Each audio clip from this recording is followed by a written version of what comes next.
Welcome back to part 2. Tell me where you are watching and remember to subscribe and share. Let's get started. Remember, the judge said. We're adjourned, he said, scribbling dates. Mrs. Thornfield, see the clerk for DNA scheduling. Counsel, file your exhibits by Wednesday. And for the love of mercy, everyone stop playing games in bank lobbies. He stood. We stood. The room emptied like water down a drain, fast, no extra motion. I turned to leave and found Savannah in the doorway, blocking herself more than blocking me. I didn't want this, she whispered. Then don't do it, I said. She swallowed. My mother. Is the woman in pearls? I asked. Savannah's eyes flicked toward Margaret, then back. Yes, she said, voice breaking. I'm sorry. Jacob stared up at me, the truck quiet in his hands. He looked 7 and hungry and asleep standing up. I felt a line break and stitch again in my chest. None of this was his fault. We'll all be back here soon, I said. Tell the truth when it's time. Savannah nodded, tears sliding clean tracks through her makeup. She let us pass. In the hall, Miss Johnson gathered the girls like she was born for it. You're okay? We're standing, I said. Good. She handed me a small folded paper. This fell from your bag. I opened it. Not the sheriff's petition. A note. Daniel's handwriting. 4 words. Key. Frame. Night. Listen. I stared at it until the letters wobbled. Miss Johnson touched my elbow. What's that now? A map, I said. We walked out into the rain. The SUV across the street idled, then slid away into the gray like a shark into deep water. I watched it turn on Auburn and vanish. Home? Miss Johnson asked. We don't have a home right now, I said. We have next steps. I tapped the note. Key. Frame. Night. Listen. You speak that like a code, she said. It is, I said. It's Daniel. We drove back to her house and set the girls up with warm socks and cartoons that pretended the world was simple. I opened the safe deposit notebook on the kitchen table. Inside, dates, initials, 3 names, and 1 page where Daniel had scrawled a single sentence over and over, writing deeper each time until the pen almost tore the paper. Trust who listens. Halfway through the notebook, a slip of receipt paper stuck out. On it, an address. A place on Memorial Drive I knew for cheap auto parts and a barbecue spot with smoke blackening the sign. I tried to sleep. I stared at the ceiling and counted trains. When my eyes finally closed, the whistle sounded in my head like it was at my window. I woke to a small hand on my cheek. I left Miss Johnson with a list of numbers and promises to text every 30 minutes and drove the Buick alone to Memorial. The barbecue smoke smelled like burnt sugar and home. The parts store light buzzed. The address from Daniel's receipt was a storage place with red doors and a keypad that looked like it came from 2003. I typed our anniversary. Red blink. I typed our first apartment number. Red blink. I typed the street number from our old mailbox. Green tick. The door to Unit 14A rolled up with a groan. Inside, a folding chair, a crate, and the broken photo frame from our mantel resting face down on a towel.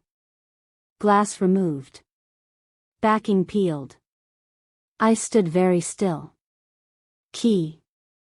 Frame. Night. Listen. I lifted the frame. Something shifted inside, slight weight. I slid the paper backing all the way off. Taped under the cardboard, a micro recorder the size of a matchbox and a second flash drive labeled in black marker, Court. I didn't breathe for 4 seconds. Then I did. The recorder had one button. I pressed it. The speaker hissed, then caught a voice I knew too well, Margaret. Calm. Measured. Talking like a queen signing a warrant. The doctor will sign what I tell him, she said. Pause. A low male voice mumbled something I couldn't make out. Margaret again, steel behind silk. Then the coffin is sealed. Then the house is mine. The clip cut. Next file. A man, the gray suit lawyer Pierce, sounding annoyed. We need hard papers, Margaret. Marriage, birth. Your daughter can't. Leave my daughter to me, she said. You handle the judge. Silence. End of file. The second flash drive, court, felt heavy with fights I hadn't had yet. I slid it into my pocket with the first one and checked the recorder battery like a person checking a pulse. The Buick's clock said 9:23 p.m. The city had a different face at this hour.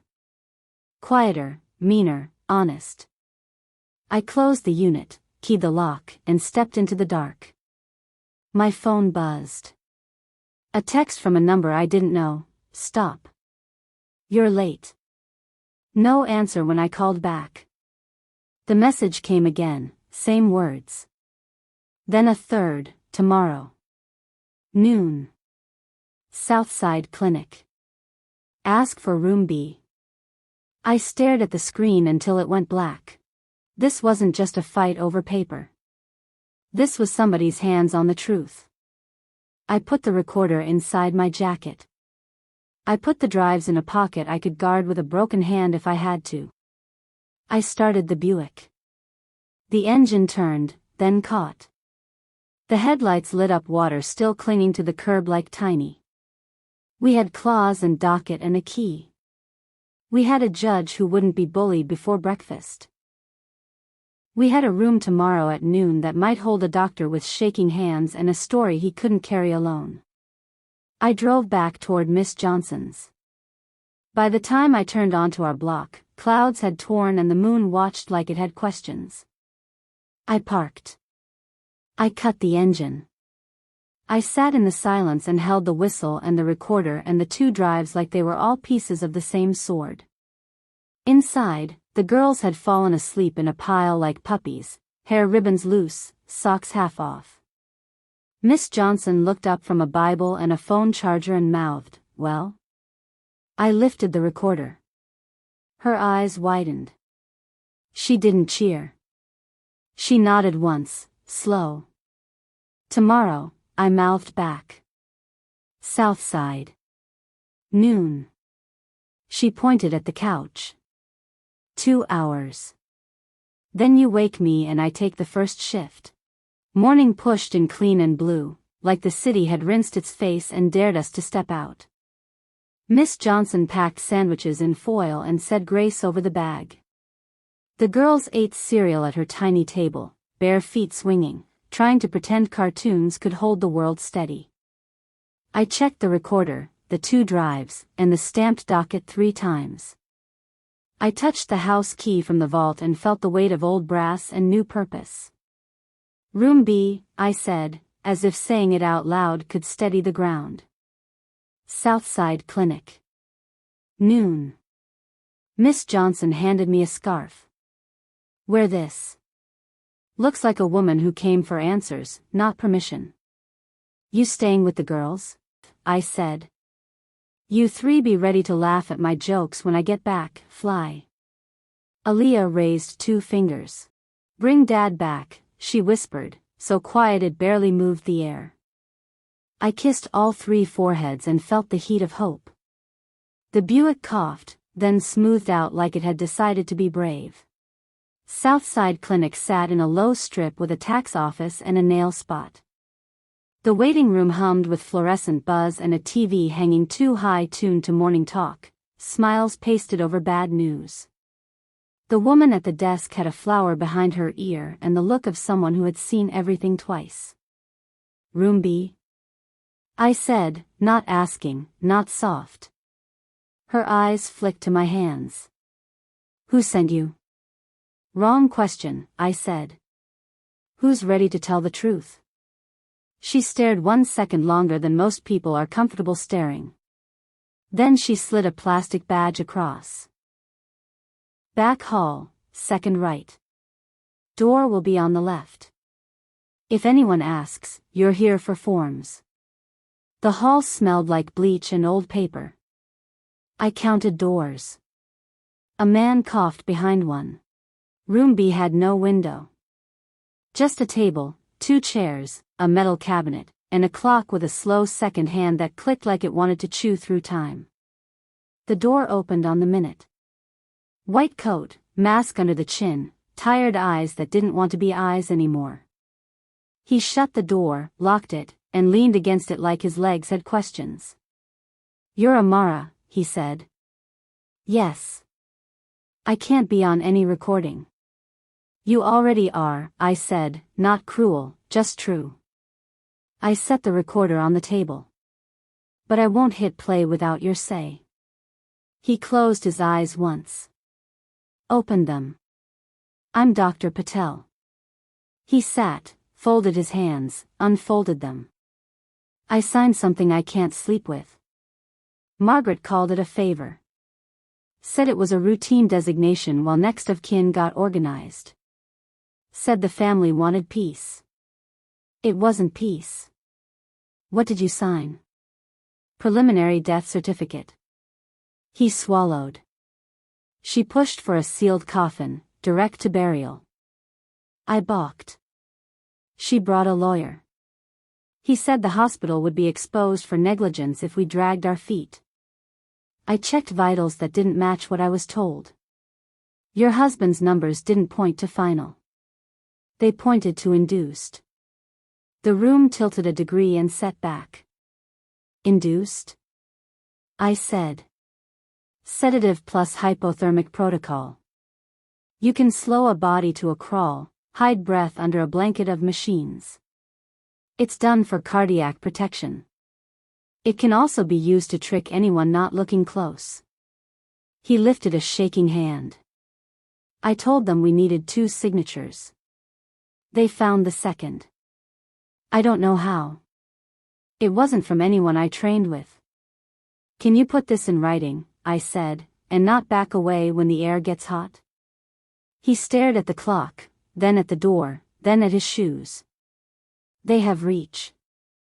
They had reach, I said. We have a judge who reads, a banker who listens, and a recorder with Margaret saying the quiet parts out loud. I slid the matchbox to the center of the table and didn't touch the button. You can fix the part that has your name on it. Even if the rest of the mess takes time. Something unclenched in his face. Not all the way. Just enough for his fingers to stop tapping. What do you need from me? He asked. An affidavit. Your chart notes. Any orders you didn't put in but saw. And one more thing, who rolled his bed out of the ward? Somebody knows that route. He opened the cabinet and pulled a thin file. Not many pages, but you could feel the heat. I copied what I could without tripping the audit. The rest I'll print under your lawyer's request. He pulled a pen from his pocket. Affidavit I can do now if you brought a notary. Clinic front, I said. Or we go to the UPS store 2 doors down. Front will do. Less eyes on the way. He wrote fast, the words like water spilling. Time, date, sedation note, request from guardian, protocol deviation. He paused at the end. If I sign this, they'll put my name in their mouths. I'll lose work. You'll sleep, I said. He gave a small broken laugh. You good at finding the part that matters. Daniel is good at leaving lines when the room goes dark, I said. I'm just following the lines. He looked up. You think he's alive? I think a coffin got lowered with no goodbye. I think your numbers say pause, not stop. I think a man who would build Clause 17 would also build a back door. He pressed lips together like he was holding a prayer he wasn't allowed to say. Take this to the clerk's window at Superior. File it under the emergency docket. Ask for an immediate addendum to your injunction. If the judge sees a doctor's sworn statement, he'll squeeze harder. We stepped into the hall. He flagged the front desk woman with the flower. We walked to the parking lot. The air felt different now. Dr. Patel stopped by the back of my car. Be careful, he said. You too. He looked left, right, then leaned in. The transport used the service exit. Camera coverage is spotty by design. But there's a second angle they forget, a maintenance cam over the loading dock. 2 weeks retention. You're on day 3. I'll get it. Bring a subpoena. I'll bring a man with a pen and a robe behind him. He almost smiled. Trust who listens, he said, and I froze. Say that again. Your husband said it, he answered softly. He said it when we moved him to imaging last month. He said, I trust who listens. It stuck with me. Because I didn't. Not soon enough. I put my hand on his sleeve. You're listening now. He nodded once and walked back into a life that would not look the same by dinner. We've got more than prayers now. Miss Johnson sat us at the table like a coach drawing the last play. The girls leaned in, eyes on the black matchbox like it might sprout legs and run across the sugar jar. I played the clip of Margaret's voice. I watched their faces. Fear first. Then something else. Recognition. The sound of the person who had put them in the rain. We're going to ask the court to listen, I said. Not to me. To her. To the doctor. The Buick's clock said 3:11 when my phone rang again. Unknown number. I let it go to voicemail, then listened with the speaker on the table. A man's voice. Low, tired, afraid of its own echo. This is maintenance, he said. South side. I cleaned the loading dock. I'm not supposed to talk. But I saw them roll him out Tuesday night through the service door. He didn't look dead. They put him in a van, no logo. I can't do more on the phone.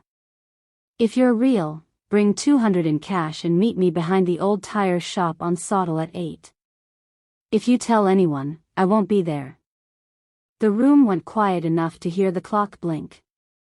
Miss Johnson raised an eyebrow. Sounds like both a trap and a thread. It's both, I said. And we're short on threads. She pointed her chin at the girls. Then we plan like people who have something to guard. We drew it out. I would go. Miss Johnson would stay with the kids. I would park 1 block off and walk. I would keep the whistle in my front pocket and my phone on record. I would text every 10 minutes, no matter what. We wrote the plan on a notepad and put it by the door like a blessing. At 7:40, the sky went orange, then purple, then the kind of black that looks like wet paint.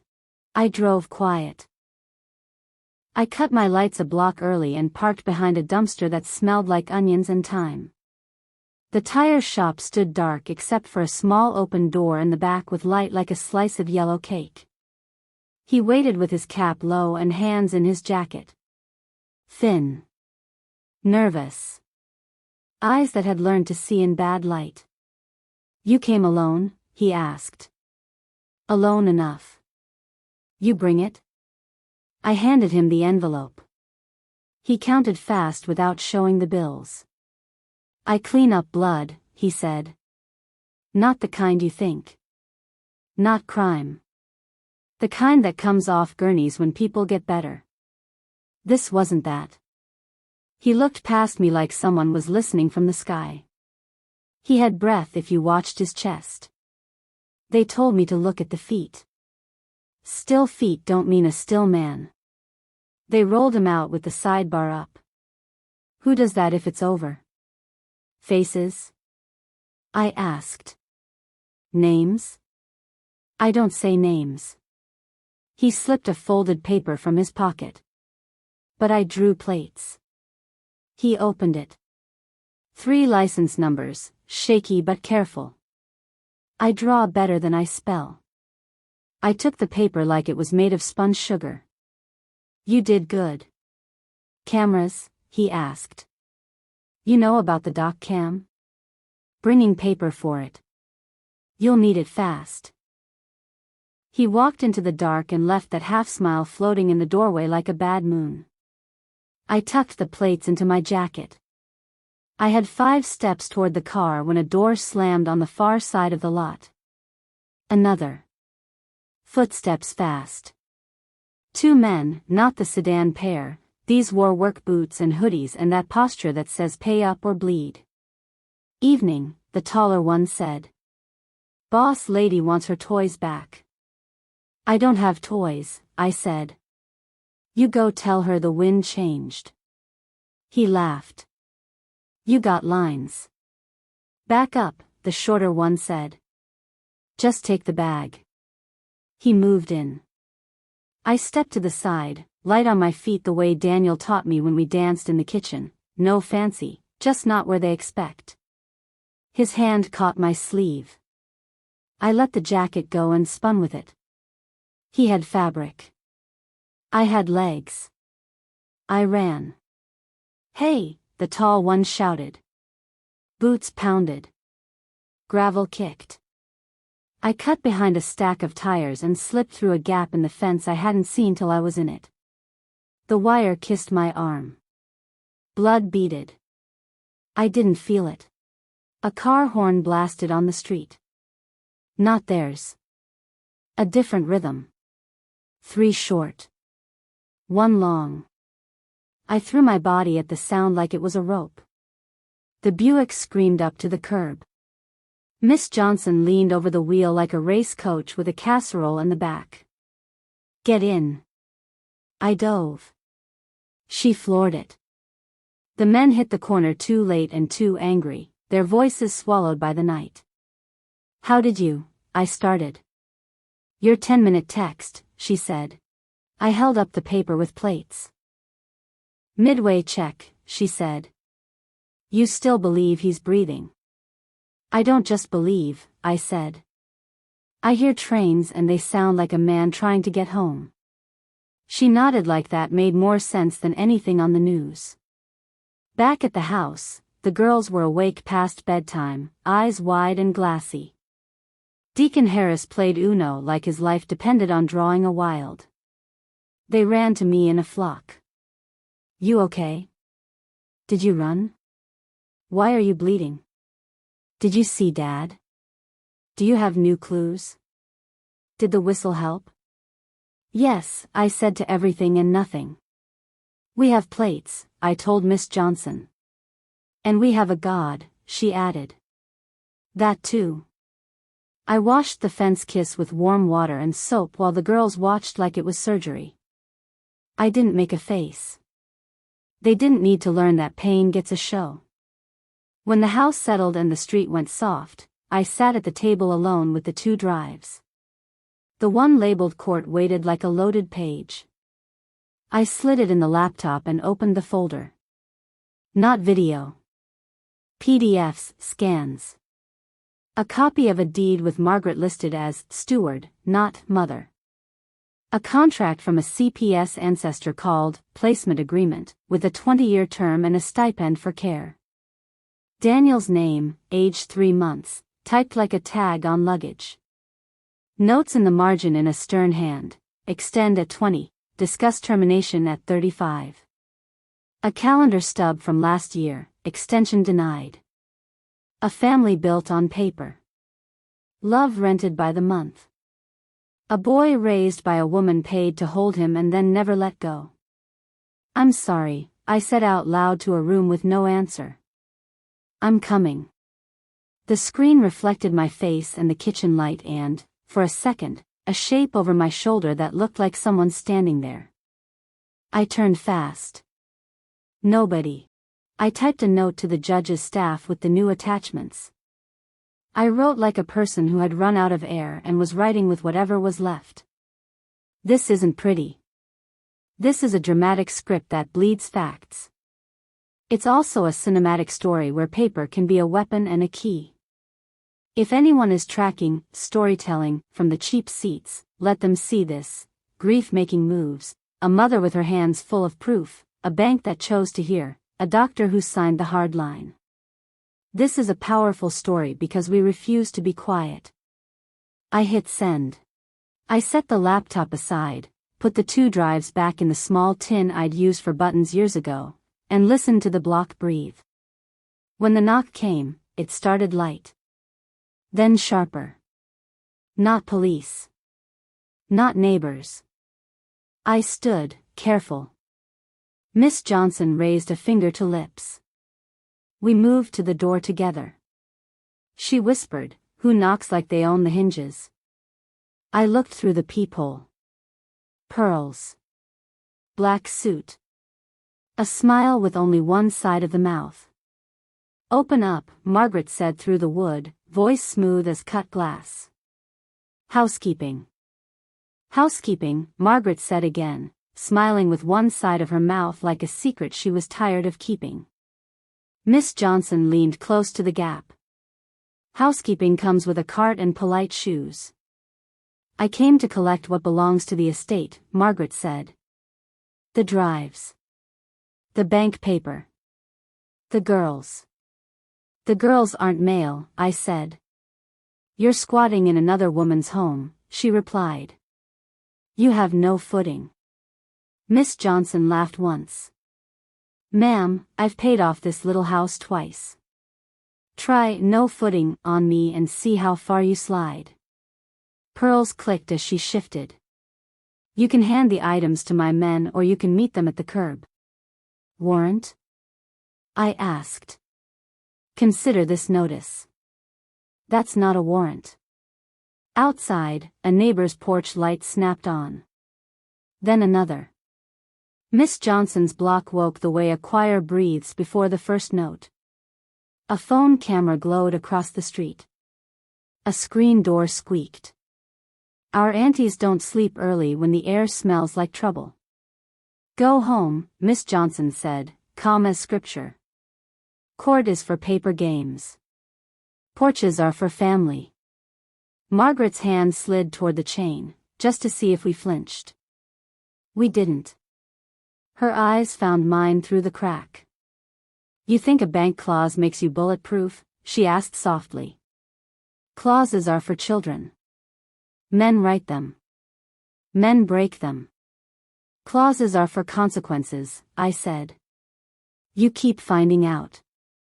She leaned closer, so close I could smell whatever flower her perfume killed. "I will break you," she whispered. "Then I will be kind to the girls so they forget your name." Miss Johnson's hand covered mine on the bolt. Heat steadied heat. "See you tomorrow," she said lightly. "We'll bring paper." She stepped back. Her 2 men melted toward the car. The pearls vanished, leaving the smell of money and old plans. Miss Johnson shut the door. Morning came kind instead of loud. Miss Johnson put bacon on a paper towel and said, "Eat." Judges like the Fed. My phone rang at 8:06. "Helena. Chambers wants you at 11, she said, not wasting air. Staff attorney saw the affidavit. "They'll hear you on the subpoena for hospital video. Bring the docket. Bring ID. A breath. Bring your spine." "It's on," I said. "It's been on," she answered, and hung up. We moved fast. At 10:50, we were outside the judge's door. At 11, we were in. No robes. No theater. Just a tired man with coffee and a clerk with a pen that could move mountains if you gave it something true to lean on. "Affidavit is tight," he said, flipping pages. Subpoena granted for loading dock footage and service exit logs, 6 p.m. Monday through 6 a.m. Wednesday. He signed. Deliver by hand to hospital compliance. If they stall, call this number. He wrote another on a sticky and passed it across. That rings my staff's lunch. Thank you, I said. He scanned the petition from the night and clicked his tongue. And CPS was used as a stick, I see. I'll have a note placed that any anonymous complaint during this open dispute routes to my clerk first. We don't play catch with children. Thank you, I said again. The words were rocks and water at the same time. He looked up at me over his glasses. You bring me what you say you have on those drives and we climb this hill quick. Yes, sir. We left with paper that could force rooms to open. I called Dr. Patel in the lobby. We're coming with a signed subpoena, I said. Which door do I knock so nobody misplaces anything? Compliance office, 3rd floor, he said. Ask for Chen. She's fair but she hates drama. Don't bring the children. Hospitals pretend to be clean in all the ways people notice. Compliance rooms are where the dirt hides in file cabinets. Chen looked at the signed subpoena, then at me, then at the clerk who had walked it down like a lit candle. You have 7 business days, she said. You have 2 hours, I said, tapping the judge's sticky. He said if you stall he'll share his lunch. Her face did not change. I'll see what's available. You should comply, the clerk said in the voice only government workers have learned to use without getting fired. Chen held up 2 fingers like a math problem. Loading dock camera and service exit cam. The first is internal. The second is managed by maintenance. I can pull the first. I'll call to secure the second. Maintenance turns over every 3 weeks. If we miss the window, we miss it. We're on day 3, I said. You're not missing it. She stood, thin, efficient, born to stamp and built to last. Wait in the conference room, she said. An hour later, Chen returned with a hard drive, a chain of custody form, and a release to sign that said I wouldn't post anything online because people love mess more than truth. This is the doc cam, she said. We signed, we stamped, we watched them clone 2 3-hour windows onto a label drive. You'll need to view it here, Chen said. HIPAA, patient privacy, all that. No copies leave the building without counsel present. She slid a laptop forward with the image already frozen on a dock at 16 minutes and 9 seconds. Gray frame. Wet concrete. A van nosing in. She hit space. A gurney rolled into view. I stopped breathing. Then I started because I had to. They paused at the threshold for 10 seconds while a man in scrubs checked a paper. Another man lifted the sheet and touched the wrist like a person who knows what wrists say. A hand rose. Not high. Not obvious. A twitch. A try. Then down again under the sheet because someone pushed it. Dr. Patel put his hand on the back of the chair. He didn't speak. Replay, I said. Chen replayed. The twitch again. The push again. A tilt from the chest that wasn't gravity. A face I knew, even in grain, under a mask and tape and wrong light. My husband. Moving. The van doors opened. The gurney slid inside. Not a county van. Not the hospital's. No logo. The plate number matched the second name on the janitor's shaky list. The doors shut. The van backed out. The time stamp rolled forward like a small tide. Copy that segment, I said. Chen looked at the clerk. The clerk nodded at the signature. Chain of custody will reflect a copy under court order, she said. We can encrypt and release to counsel only. I'll bring counsel, I said. By end of day. Dr. Patel finally spoke. We trace the van, we find the facility, he said. No mortuary stops. That's not transfer to funeral. That's off-grid. Why off-grid? I asked. Because off-grid lets people rewrite paper, he said. Make time bend. Make people appear when they're useful and disappear when they aren't. I looked at the screen one more time and pressed my fingers to the pixels like I could warm them. Hold the backup, I said to Chen. Guard it like it's oxygen. She nodded once, and in that nod I forgave every form she ever made anyone fill. We left with an appointment to return with a lawyer and a copy scheduled with encryption. In the elevator, my legs shook for the first time in 2 days. I took a picture of the plate anyway. It didn't match our list. New ghosts. The girls ran to the porch when we got back. Zuri grabbed my hand and dragged it to her heart. Faster, she said. We breathed. We ate sandwiches. We let the TV run for 20 minutes like a spell to keep daylight kind. Then my phone rang with a number I didn't recognize but felt in my teeth. Savannah. Can we meet? She asked. I'm sick of being a puppet. Where? Varsity, she said. Too many people watching to do anything stupid. 30 minutes. Bring no one. Not a chance, I said. I'm bringing Miss Johnson.